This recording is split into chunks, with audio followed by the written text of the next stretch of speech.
Para la tercera ponencia tenemos a Juan Manuel Hernández Agramonte, quien es director para Perú, Bolivia y Paraguay de Innovations for Poverty Action. Juan Manuel Hernández es magíster en investigación en desarrollo internacional y bueno, como les repito, va a ser la ponencia correlacionada a lo que es la importancia de las evaluaciones de impacto en la toma de decisiones en gestión pública, mostrando la experiencia latinoamericana de su institución. Recibimos con un fuerte aplauso a Juan Manuel. Gracias. Hola, buenas noches. Quería agradecer a la Academia Nacional de Medicina y al Instituto Nacional de Salud por el espacio que nos han dado para compartir algunas ideas con ustedes. Y mi presentación se va a centrar, como mencionaron, en la importancia de la evaluación de impacto en la gestión pública. Primero de todo, quería darles alguna descripción rápida de nuestra ONG, nuestra institución. Nosotros somos una ONG fundada por el economista Dean Karlan de la Universidad de Yale en el 2002 y nuestro objetivo es generar evidencia sobre qué funciona y qué no funciona en la política pública para la toma de decisiones. Nuestra metodología principal para generar esta evidencia son las evaluaciones de impacto experimentales, los Randomized Control Trials. Como trabajamos es aliándonos con implementadores de política como agencias del gobierno, por ejemplo el Ministerio de Educación o el Ministerio de Desarrollo e Inclusión Social, o agentes de la sociedad civil como ONGs o empresas, y académicos de universidades nacionales e internacionales que pueden ser como por ejemplo MIT, Harvard, Yale, y Universidad del Pacífico, la Católica, etcétera. Normalmente nuestros estudios son financiados por entidades internacionales como por ejemplo el BID, el Banco Mundial, USAID, el MIT, pero a veces también por los gobiernos locales. Hemos hecho más de 500 evaluaciones de impacto a nivel mundial en más de 54 países y trabajamos en diferentes sectores como salud, protección social, educación, finanzas, etcétera. Entonces, la idea central de nuestra institución es que si nosotros juntamos políticas públicas y evidencia rigurosa, vamos a tener un mayor impacto en nuestras políticas, un mayor retorno social. ¿Cómo lo podemos hacer o cómo esto se concreta? Les voy a dar algunos ejemplos que no necesariamente son de la región de Latinoamérica, pero que pueden ilustrar el mensaje que les quiero transmitir. Por ejemplo, podemos tener un problema de política que tiene que ver con el ausentismo escolar. Entonces, ¿cómo nosotros reducimos el ausentismo escolar? Este ejemplo es de la región de África y más en concreto de Kenia, donde el gobierno comisionó una serie de investigadores de nuestra red para identificar cuáles son los factores que causaban ese problema. Se identificaron dos principales, que eran, por un lado, era obligatorio llevar uniformes en la educación en Kenia, pero en el 90 se abolió esa ley y, sin embargo, quedó la costumbre de que, o digamos la tendencia que los directores y compañeros de aquellos que no llevaban uniforme los discriminaban. Entonces a esos niños y niñas no querían ir a la escuela o se sentían excluidos o incluso los directores los mandaban de vuelta a su casa. Por otro lado, hay una alta prevalencia de parasitosis intestinal que hacía que los niños y las niñas estuvieran débiles y faltaran, no iban a la escuela. Entonces, en base a ese análisis de necesidades, se propusieron dos estrategias de intervención para el gobierno de Kenia. Una era la entrega de uniformes gratuitos y otra era la entrega de medicamentos antiparásitos. Y se hicieron evaluaciones de impacto experimentales. ¿Y qué se identificó? Que la efectividad de los uniformes gratuitos era mayor a la de medicamentos antiparásitos a la hora de disminuir el ausentismo escolar. Entonces aquí ya tenemos un primer nivel de decisión. El gobierno ya puede decidir entre dos políticas para resolver el mismo problema. Sin embargo, como comentaba Alfonso, pues también es interesante hacer evaluaciones económicas. Entonces, si hacemos un ratio de costo-efectividad y hacemos el supuesto en el cual queremos mantener a los niños en promedio un año más en la escuela, vemos que debido al costo de las políticas, el costo-efectividad es diferente y aquí tenemos otro nivel de decisión. Aquí el gobierno puede decir, bueno, me cuesta en promedio mantener un año en promedio más a un niño, $141 versus a 3,27 si hacemos una política de desparasitación. También la evidencia no solo sirve para tomar decisiones para, digamos, maximizar nuestra inversión social, sino también sirve para cambiar paradigmas. Este es un debate que se da en las organizaciones internacionales de desarrollo, que tiene que ver con si hay que cobrar o no cobrar por tecnologías y servicios de salud. Pues esto ya está un poco más resuelto, pero era un debate bastante vívido por estas instituciones. A favor de cobrar, las instituciones que mantenían esta postura decían que si nosotros cobramos por los servicios o las tecnologías de salud, evitamos el mal uso. Por otro lado, si también vamos a incrementar el uso, porque si pues tú ya pagaste por algo, pues lo vas a usar, ¿no? Porque, o por lo menos esa sería la idea. Y por último, pues mejora la sostenibilidad de los sistemas de salud, pues generan ingresos. Sin embargo, hay otra postura que es en contra del pago. Entonces, si nosotros abolimos los precios, los costos, potencialmente el acceso va a ser mayor, ¿no? Entonces, ¿cómo resolvemos esto? Pues imagínense opiniones de un lado del otro. Bueno, la forma de resolverlo es con evidencia. Entonces, aquí les presento 6 estudios que fueron evaluaciones de impacto realizadas por académicos de la red de JPAL, IPA, en la cual pueden ver los resultados en la sensibilidad de la adopción en función al precio. En el eje de las Y pueden ver los niveles de adopción, en el eje de la X los precios. Las tecnologías de salud que se evaluaron fueron pastillas desparasitadoras, jabón, desinfectante de agua y mosquiteras. Y se evaluó en Kenia, en África, en varios países y en Asia. Y bueno, ¿qué pueden observar? Que a medida que aumentan los costos, los precios, la adopción disminuye. Entonces, bueno, aquí ya el debate ya no se torna en si cobrar o no cobrar va a aumentar la adopción o no. Ya sabemos que cobrar va a disminuir la adopción. Ahora el debate se centra en sostenibilidad y principios, ¿no? Si tú quieres dar cobertura universal, quizá no deberías cobrar, ¿no?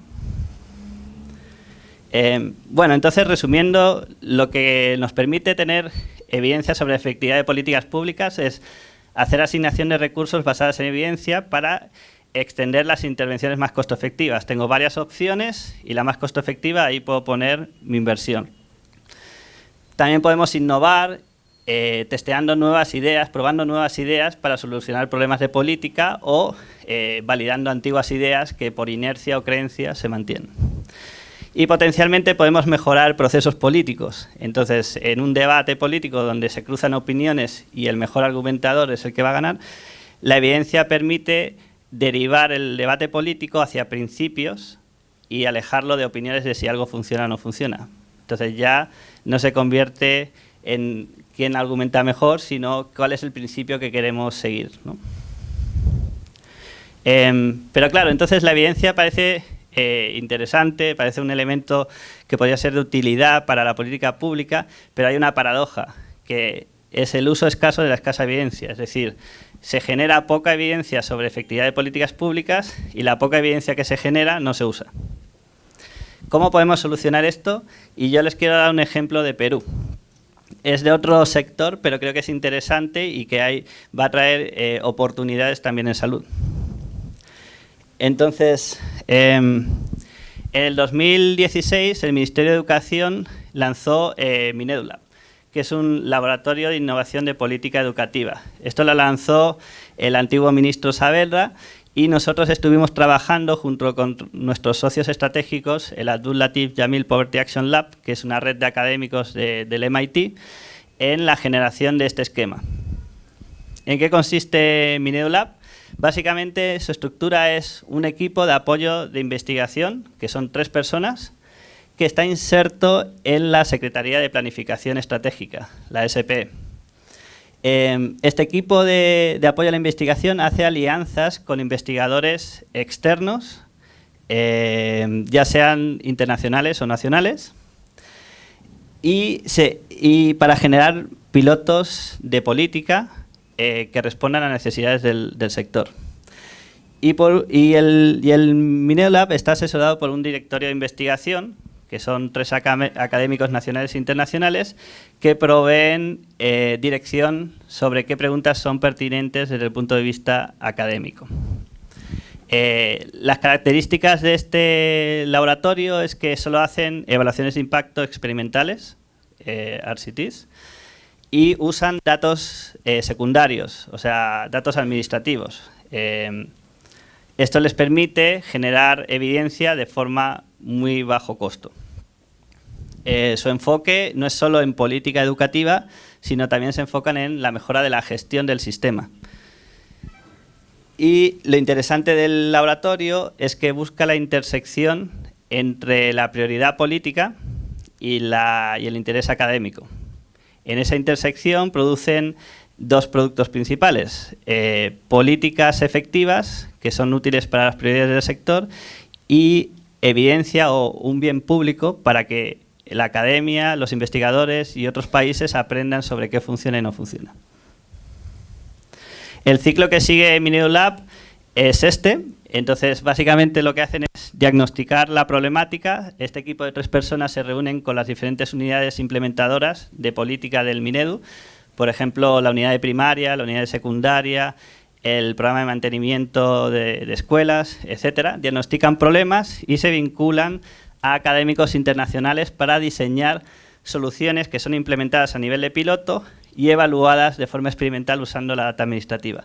En base a los resultados se toman decisiones, que puede ser llevarlo a escala, a política nacional, o volver a iniciar el ciclo porque el resultado no fue el deseado o simplemente se quedó en un aprendizaje. Entonces les quiero mostrar 3 ejemplos de cómo Minedu ha mejorado su política. El primero tiene que ver con un programa de mantenimiento que tiene el Minedu para mejorar la infraestructura de las escuelas. Resulta que ese programa no es ejecutado, tiene que ser ejecutado por los directores, pero no todos los directores lo ejecutan. Entonces el Minedu está interesado en cómo motivar a los directores para que lo ejecutaran. Y lo que se hizo es, buscando una estrategia costo efectiva, se diseñó una campaña de mensajería de texto que mandaba diferentes mensajes a los directores basados en la teoría de la economía del comportamiento para motivarles a ejecutar. Bueno, esa campaña de mensajería de texto hizo que aumentara en 4 puntos porcentuales la declaración del gasto, que es como un proxy al nivel de ejecución. Pues entonces yo declaro cuánto he gastado y eso es un proxy. Por cada 10 céntimos de sol invertido, el retorno era de 880 soles declarados. Y esto está siendo escalado, bueno, ya ha sido escalado por el Minedu como política nacional. Entonces ha cumplido todo el ciclo de aprendizaje. En la segunda intervención tiene que ver con otro problema que enfrenta el sector, que tiene que ver, que es la deserción escolar. Lo que hicieron Minedu Lab y el conjunto de investigadores que están mencionados ahí fue una telenovela de 3 capítulos que se proyectaba en las aulas de las escuelas en la hora de tutoría. Y esa telenovela informaba sobre los retornos sociales, económicos y los caminos para la financiación en la educación a los niños y niñas de primaria y secundaria. Solo proyectar 3 videos hizo que disminuyera 17% la deserción escolar a 2 años, que es como lo mide el Minedu, ¿no? En 2 años seguidos. Y esta política ya está siendo escalada a nivel nacional también. El último ejemplo se llama Expande tu mente o Growth Mindset. Y esta intervención tiene que ver con cómo las niñas y los niños se autolimitan. La idea es que el Minedu probó una intervención en la cual entregaban una cartilla informativa a los niños y a las niñas diciéndoles que la inteligencia es maleable, que mientras más te esfuerzas, más inteligente puedes ser. Básicamente la cartilla se leía en el aula y luego se comentaba con el docente, escribían una carta a alguien que era importante para ellos, explicándoles la idea de la cartilla y ahí acababa la intervención. Bueno, solo hacer eso hizo que aumentara en 0.15 desviaciones estándares los resultados de matemáticas en la ECE, que es la evaluación censal de estudiantes. Y el costo promedio unitario de esta intervención es 0.65 soles por niño. Y esta también está siendo escalada a nivel nacional. Entonces, este esquema es prolífico a la hora de generar evidencia y articularla con la toma de decisiones, y ya están haciendo pues todas estas evaluaciones que ven acá. Estas son las que se terminaron, las que están en proceso y las que están generándose. Los beneficios de un esquema de este tipo es que permite mejorar la política mediante la experimentación a un muy bajo costo, ya que no levanta data, usa la data secundaria, y además no interrumpe las políticas. La política principal sigue implementándose, pero puedes hacer ajustes a esa política para ir mejorándola. Además posiciona, la segunda ya la he mencionado, la tercera posiciona a Minedu como un ministerio de gestión moderna. Este laboratorio es el primero de su tipo en la región, pero no es el único, ya les voy a mostrar otros. Y además genera un bien público. La evidencia sobre política educativa no es solo útil para el Minedu, sino para la comunidad educativa regional y mundial, y además para la ciencia.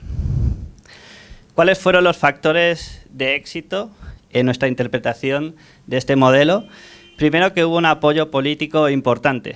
El secretario de Planificación Estratégica de aquel momento era Juan Pablo Silva, y él estaba muy alineado con esta visión, y posteriormente fue Jorge Mesinas, que también estaba muy alineado con esta visión, y ellos dos fueron fundamentales para empujar esta idea dentro del ministerio. También el posicionamiento institucional de la unidad. La unidad está posicionada en la Secretaría de Planificación Estratégica, que maneja los recursos y el acceso a los datos del ministerio. Entonces tienen la capacidad de hacer evaluaciones usando esa data, pero también tiene la capacidad de hacer que las cosas sucedan, porque controla el presupuesto. La pertinencia de los resultados. Lo interesante de Minedu Lab es que solo trabaja en la intersección de la prioridad política con la pertinencia académica. Eso consigue que los resultados sean de interés, o sea, la colaboración sea de interés para los académicos y para los hacedores de política. La oportunidad de los resultados. El hecho de que usa los datos administrativos existentes hace que los ciclos de innovación sean bastante rápidos, 6 meses, 3 meses, 1 año, y con eso responde a las prioridades políticas que, como ustedes saben, son inmediatas. Y finalmente, baja inversión aumentando la factibilidad. La inversión que hizo el Ministerio de Educación para crear esto fue mínima. O sea, son 3 personas y usan la data existente. Los recursos externos, los investigadores traen sus propios recursos externos, ya sean fondos de investigación que ellos tienen o simplemente ad honorem. Entonces, como les decía, es el único de sus características en su región, pero no es el único en Perú.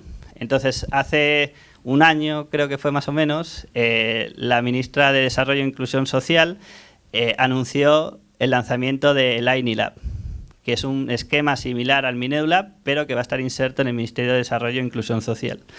Este laboratorio está todavía en desarrollo, está generando sus primeras ideas, y esperamos que en el siguiente año ya empiece a producir evidencias sobre la efectividad de sus intervenciones.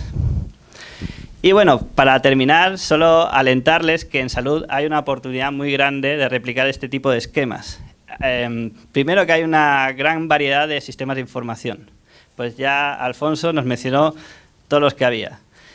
Además, hay muchas oportunidades en salud de mejorar los indicadores a través de intervenciones costo-efectivas. Pues uno de los grandes problemas es que la tecnología está ahí, pero no se usa, ¿no? Hay problemas de adopción, de adherencia, etcétera.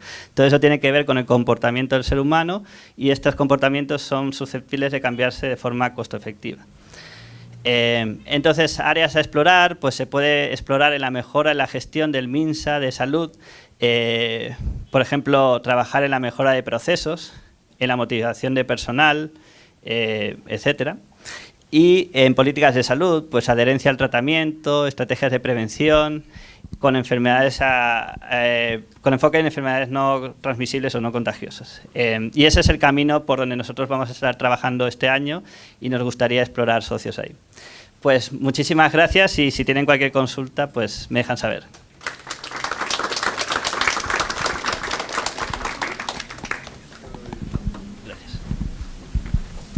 Muchísimas gracias por esta exposición muy ilustrativa.